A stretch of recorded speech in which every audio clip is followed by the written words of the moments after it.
천만 원을 호가하는 명품 시계를 중고 거래로 판매하려던 사람들. 구매자의 입금만을 기다리고 있었는데요. 그런데 시계가 흔적도 없이 사라졌습니다. 제가 지키고 제가 보고 있는 데에서 1,000만 원 넘는 시계를 그냥 훔쳐갔어요. 시계를 편의점 택배 보관함에 넣어놓은 지 불과 10여 분 만에 일어난 일이었습니다. 모자와 마스크를 쓴 20대 남성이 편의점 택배 보관함에 들어있는 명품 시계를 들고 호련히 사라졌는데요. 네. 아무리 조심한데 해도 그렇게 작정하고 덤비는데 어떻게 제가 안 당하겠습니까? 교묘한 수법으로 명품 시계를 훔친 절도범. 사건이 발생한 지 28일.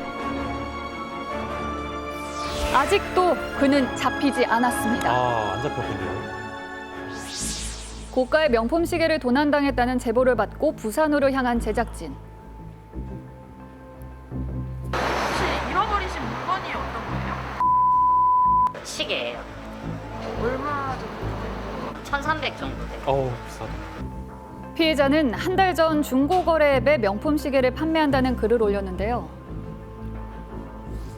중고 시장이 요즘 잘 돼 있잖아요. 그리고 제가 또 시계가 지금 하나가 더 있어서 굳이 안 차지고 해서 피해자가 사용한 앱은 이웃끼리만 거래가 가능한 중고거래 많이 플랫폼이었습니다. 하죠. 예. 착용하던 명품 시계를 1,300만 원에 거래한다고 글을 올리자 한 남성이 피해자에게 접근했습니다. 그런데 저는 부산 사람인데 그 사람은 서울에 있다고 이거 좀 택배로 위험한데. 거래를 좀 했으면 택배로, 좋겠다. 네. 그래서 밤 시간이니까 택배하는 데가 사실 편의점밖에 없었고 그 사람도 이제 뭐 지금 빨리 급하게 받고 싶다, 당장이라도 받고 싶다 라고 이야기를 해서 편의점 택배로 보냈어요. 거래 중에 포장은 어떻게 하는지 등 꼼꼼하게 인증 사진을 요구했는데요. 네.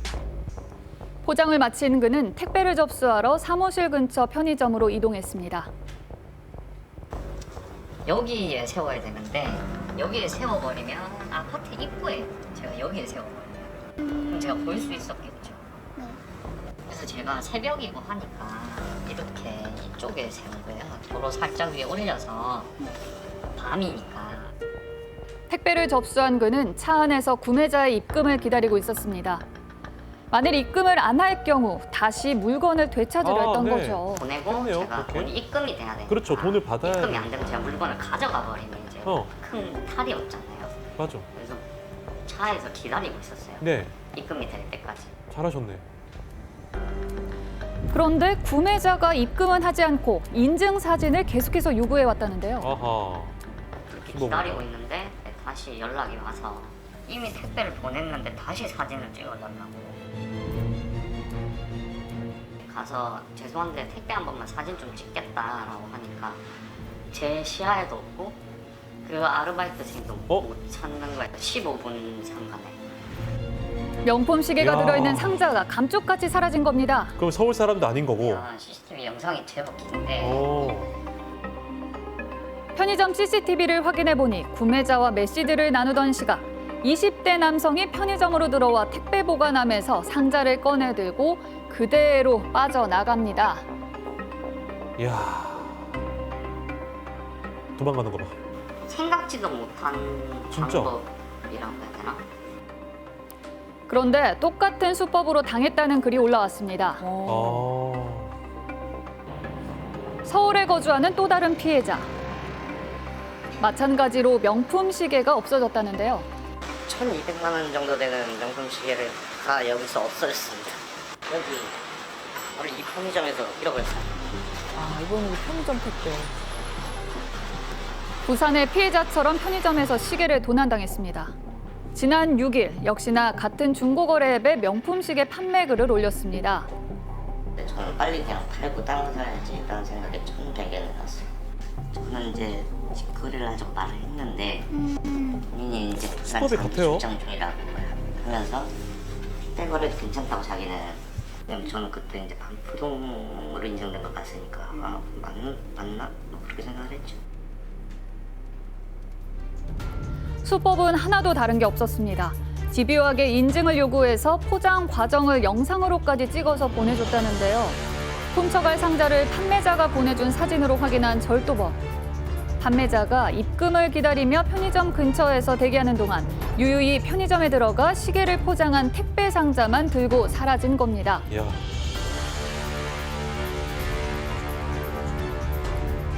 부산 피해자는 서울 피해자가 올린 중고거래 사기글을 보고 연락을 취했고 확인 결과 동일범의 소행이었습니다. 같은 사람이에요? 채팅으로 연락이 왔는데 똑같은 수법으로 피해를 당하신 분이 한 분 더 계시더라고요. 불과 열흘 사이에 서울과 부산으로 가며 범죄를 저지른 건데요. 주변 사람들이 말해요. 그걸 왜 사기 맞아? 왜 도둑 맞아? 라고 하는데 그냥 작정하고 덤벼들고 누가 상상했겠어요. 택배를 이미 제 손에 떠나서 업체에 맡겨버렸는데 그 업체에 들어가서 그 택배를 훔쳐갈 거야. 진짜. 누가 생각할까요? 보통 사람이 물건을 갖고 도망칠 거라는 생각보다는 돈을 받고 안 보낼 거라는 생각이 더 크잖아요. 보통 사기가. 그렇긴 하죠. 구매자가 벌인 일이라는 걸 직감한 피해자들. 그런데 오히려 절도 후에도 뻔뻔한 태도로 대응했는데요. 사건 이후로도 혹시 전화를 해보셨어요? 좀 전화해볼까요? 받아요? 사기꾼. 사기. 아 이게 뭐 꺼졌네. 안 받아. 야, 얘네는 뭐 이렇게 해서 먹고 사는 애들 같은데 그런 게 더 화가 났던 것 같아요. CCTV에 인상착의가 포착됐는데 아직도 잡히지 않은 절도범. CCTV가 다 있어요. 뒤나 앞이나 옆이나. 편의점 앞에는 여러 대의 CCTV가 설치돼 있었는데도 절도범의 행방은 오리무중입니다. 이 범죄자들이 이제 택시를 타고 어디 쪽으로 이동을 했더라고요. 그 잡기가 조금 어려울 수도 있겠다라는 생각이 얘기 들으니까. 해당 편의점에서 혹시 절도범을 잡을 만한 단서가 있지 않을까? 뭐 누가 저기에 물건을 넣고 빼고 할 때 뭐 지문이라든지 이런 거 없을까요?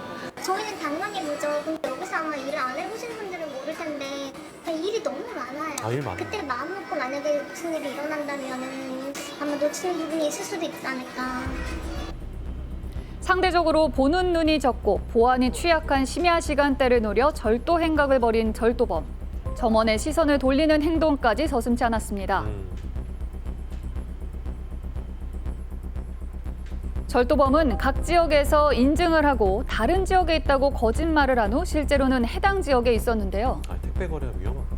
피해자들이 연락했던 번호는 모두 대포폰. 아 심지어 어떻게 여러 지역에서 거래가 가능했던 걸까? 포폰이었구나. 기기로 위치를 수시로 좀 바꿔가면서 거래를 할 수가 있는 건가요? GPS 인증으로 이제 거래가 시작이 되다 보니까 실제로 그 지역에서 GPS 인증을 하셔야만 거래가 가능하시고요. 네 맞아요. 인증하시고 나서 2개 이상으로는 인증이 불가능하기 때문에 그렇지. 한 곳을 하시려면 이제 한 곳을 삭제를 하셔야 돼요.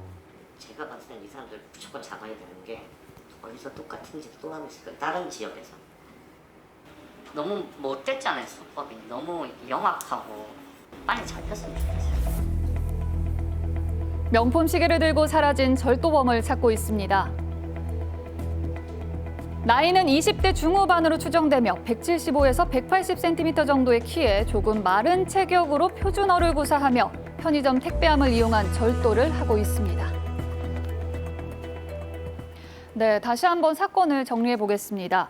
피해자들은 모바일 중고거래 애플리케이션을 이용해서 명품 시계를 판매하려고 했는데요. 아무래도 고가의 제품이다 보니 안전하게 직거래를 원했지만 이 구매 희망자가 다른 지역으로 출장을 와 있다고 말을 하고는 편의점 택배로 거래를 하자고 한 겁니다. 이 구매 희망자는 판매자들에게 고액이라서 불안하다 이렇게 말을 하면서 이 물건을 포장하고 또 어느 지역의 택배를 편의점에 맡겼는지 그 과정도 꼼꼼하게 정보를 확인했는데요. 하지만 이마저도 절도 수법 중에 하나였습니다. 판매자들은 입금되지 않았을 경우를 대비해서 바로 택배를 수거할 수 있도록 편의점 근처에 차를 대고 대기하고 있었는데요. 하지만 이 구매 희망자가 한 번 더 택배 사진을 보고 싶다라고 말을 한 후에 이 판매자가 다시 편의점으로 들어갔지만 이미 이 택배는 사라진 후였습니다. 형사님, 보니까 이 편의점 주변에 CCTV도 많고 해서 뭐 절도 장면이나 이 얼굴이 나온 경우도 있잖아요. 그런데 추적이 어려운 걸까요? 예, 그렇습니다. 용의자는 판매자들에게 편의점 위치를 묻고요. 시간을 끌면서 이동을 했습니다. 해당 편의점에 들어갔어요. 그리고 편의점 내부를 돌아다니면서 그 편의점에 있는 택배 보관함을 싹 본 거예요. 그러니까 그 시계가 들어있는 걸 본 다음에 주변에 자기를 보는 사람이 있나 없나 확인한 다음에 시계에 들어있는 택배 상자를 가지고 절취한 뒤에 도주한 게 CCTV에 포착은 됐습니다. 그런데 이 수법에 보면은 상당히 치밀하고 계획적이고 용의주도한 거예요. 아까 그 말씀드렸지만은 이 휴대폰을 판매자가 확인한 휴대폰을 해보니까 휴대폰이 대포폰은 추적이 불능한 겁니다. 그러니까 대포폰이었기 때문에 상당히 치밀한 건데요. 지금 여기에서 모항범죄 때문에 자세하게 말씀을 드릴 수는 없지만은 이 용의 남성이 이곳저곳을 돌아다니면서 굉장히 능숙하게 서방을 피하고 있는 거죠. 아니 근데 요즘 중고거래 정말 많이 하잖아요. 저도 자주 해요. 예, 좀 안전하게 거래할 수 있는 방법 없을까요? 그러니까. 예, 이번 사건처럼 그 고가의 시계 같은 경우를 판매할 경우에는 사실은 택배보다는 직거래를 하셔야 되는 그래야겠네요. 원칙인데 직접 만나야지. 예, 직거래하는 것도 이제 여러 가지 주의사항이 있습니다. 상대방하고 직거래가 될 경우에는 주로 이제 대낮에 낮 시간대에 또 그리고 사람이 많은 지하철 같은 곳이라든가 아니면은 그 제일 좋은 곳은 경찰서 앞이나 파출소 앞이면 더 안전하겠죠. 경찰서 앞에서 하면 더 좋겠죠. 그런데 아무튼 유동이 많은 지하철 같은 것도 좋은데요. 제일 중요한 거는 사실은 직거래를 해야 되고 택배는 안 해야 될 원칙이거든요. 네. 원칙인데 상황이 여의치 않다 싶어가지고 택배 거래할 수도 있지 않습니까? 네. 그럴 경우에는 특히 이제 편의점 택배 같은 경우에는 편의점에 가시면 알겠지만은 그 택배가 입구에 있다고는 한쪽 구석에 쌓여 있어요. 네. 그 때문에 쌓여있기 때문에 사람들 많이 드나들고 있기 때문에 거기에서 절도라든지 분실이 많이 일어나기 때문에 사실은 막히면 안 되는 거고요. 특히 택배를 보관함이 없는 것도 있습니다. 예. 또 택배 보관함이 있다 하더라도 아까 보시면 알겠지만은 시정장치라든지 잠금장치가 없는 경우가 많거든요. 그러니까 값비싼 물건을 거래할 때는 매우 조심하셔야 되는데 이번 사건은 그 용의자가 주도 면밀하게 도주하고 있지만 필히 경찰에서 검거할 거라고 믿습니다. 네. 그러면 지문 같은 경우는 형사님. 지문이 지문이 없어요? 지문 같은 경우도 뜰 수는 있지만은 예. 실제적으로 지문이 없을 수도 있습니다. 아. 하지만 그 사람이 움직이는 동선, 예. CCTV가 많기 때문에 동선을 추적하면은 검거가 가능합니다. 네. 알겠습니다. 네, CCTV 앞에서도 태연하게 절도 행각을 벌이는 남성을 찾고 있습니다. 지금도 어디선가 다른 사람의 물건을 노리고 있을지도 모릅니다. 다음에 인상착의 주목해주세요. 명품 시계를 들고 사라진 절도범을 찾습니다. 나이는 20대 중후반으로 추정되며 175에서 180cm의 키에 조금 마른 체격으로 표준어를 구사합니다. 지역 인증이 필요한 중고거래 어플리케이션에서 주로 명품 시계를 판매하는 사람들에게 접근합니다. 거래 시에는 편의점 택배 거래를 요구하는데요. 편의점 위치를 확인한 후 시계가 든 상자를 절도하는 수법입니다.